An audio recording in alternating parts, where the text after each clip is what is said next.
The film begins in a picturesque vineyard in Napa Valley, California, where a couple, Noah and Emily, enjoy a romantic evening. As they toast to their love under the warm glow of string lights, an ominous figure in a heart-eyed mask emerges from the shadows.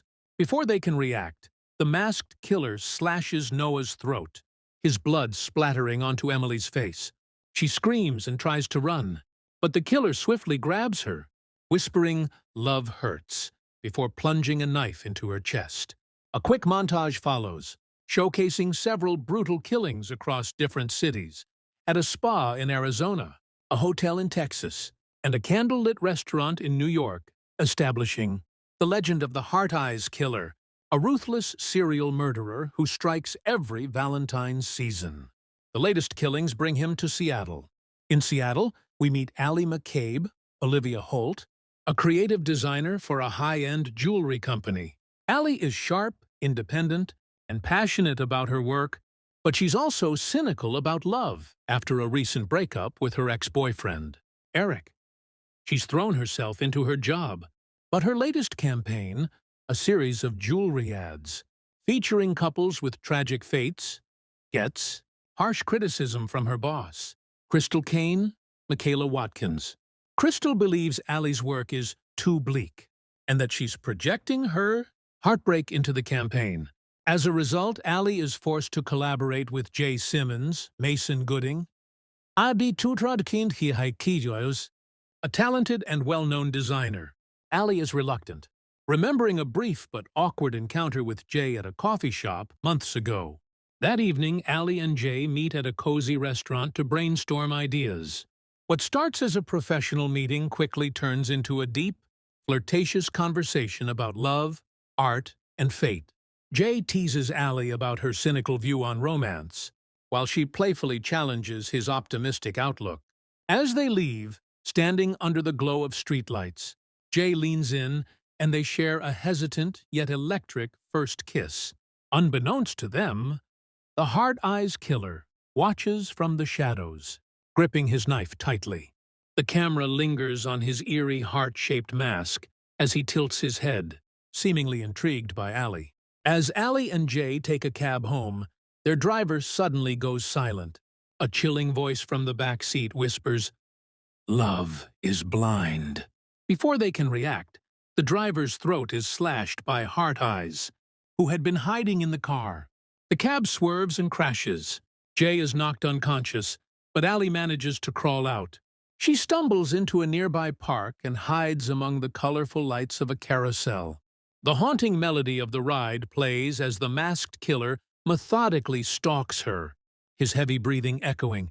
Just as he raises his knife, police sirens wail in the distance, forcing him to vanish. At the police station, Allie meets Detective Janine Shaw, Jordana Brewster, and her partner, Detective Zeke Hobbs, Devon Sawa. They reveal that the Heart Eyes Killer has been terrorizing couples across the country for years, always striking on Valentine's Day. However, suspicion falls on Jay when the police discover a wedding ring engraved with the initials J.S. at one of the crime scenes. Despite Allie's protests, Jay is arrested, and Allie is left shaken. Later that night, as Allie sits in an interrogation room, the power suddenly flickers.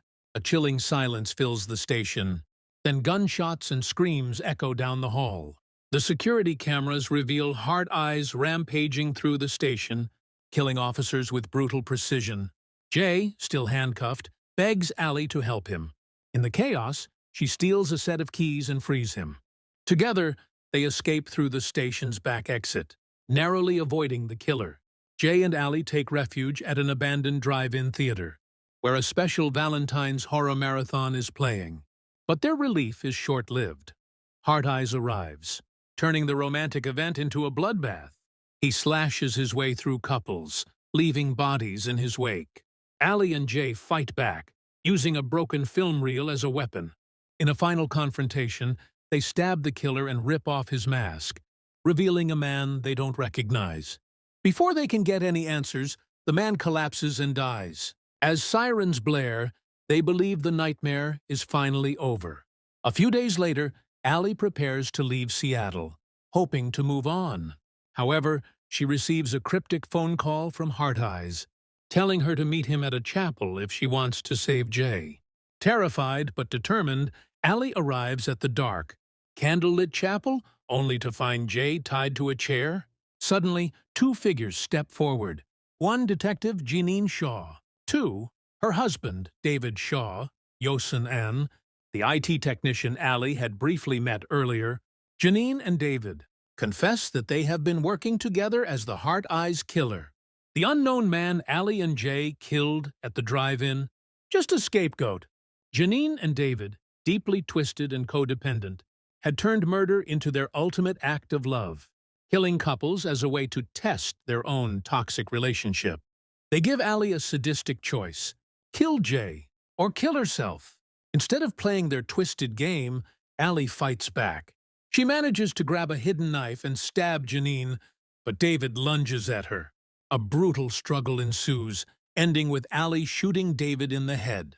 Jeanine, bleeding out, laughs before whispering, "There will always be another." She then collapses dead. Allie unties Jay, and they stagger out of the chapel as the police arrive. A year later, Allie has returned to medical school, leaving the horror behind. She and Jay attend a Valentine's Day drive-in, where Jay nervously suggests moving in together. Instead, Allie surprises him by proposing marriage, flipping tradition on its head. Jay, laughing in shock, says yes. Just as the credits roll, Allie's phone buzzes. She answers, expecting Jay or a friend. A distorted voice whispers, "Miss me?" Allie's face turns pale, but before she reacts, a playful voice laughs. It's Monica, her best friend, pranking her. She had snapped a picture of Allie's proposal and thought it would be funny. Allie sighs in relief, laughing along. But as the camera lingers on her phone, an unknown number calls again. Cut to black.